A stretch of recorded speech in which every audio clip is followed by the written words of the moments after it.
I'm Nicholas Balsi here at the museum for the Free Expression Awards, speaking with the host of the event, Katie Couric, and one of the honorees, Judy Woodruff. I went to a discussion recently with Ted Koppel on the state of the media, and he actually said he thinks the Washington Post, the New York Times are out to get Trump specifically, and they're showing it, and that Trump's not mistaken in his perception that the press is out to get him. Coming from a legendary anchor like Ted Koppel, what do you think about that? Do you agree with what he... No, I don't really. I think that this is the most unconventional president we've ever witnessed, certainly in my lifetime and probably in history. And I think his behavior and his actions have warranted probably greater scrutiny than other presidents.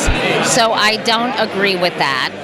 I do think that the news cycle influences how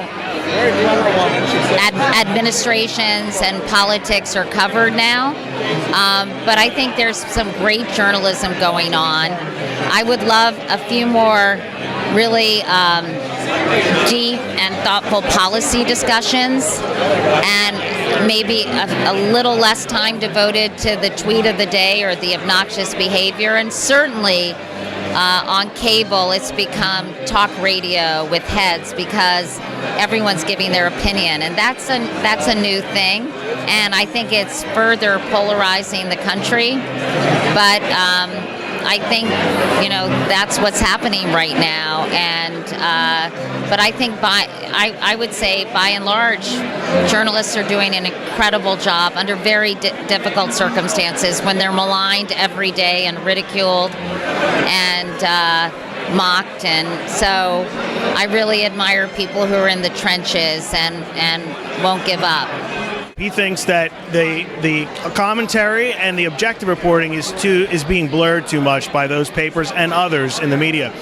What do you think about that? Do you agree with that? I don't see it that way. I think the people I know in the news media and both the major news organizations and the newer ones, online, television, and print, most of them that are news organizations, and I don't mean opinion organizations, are trying really hard to report the facts. They're trying really hard to understand what's going on in this country when it comes to our national security, when it comes to our economy, when it comes to our relations with other countries. It's a priority. And so I see news organizations trying really hard to walk that line and to get the facts straight. Reporting in Washington, I'm Nicholas Balsi.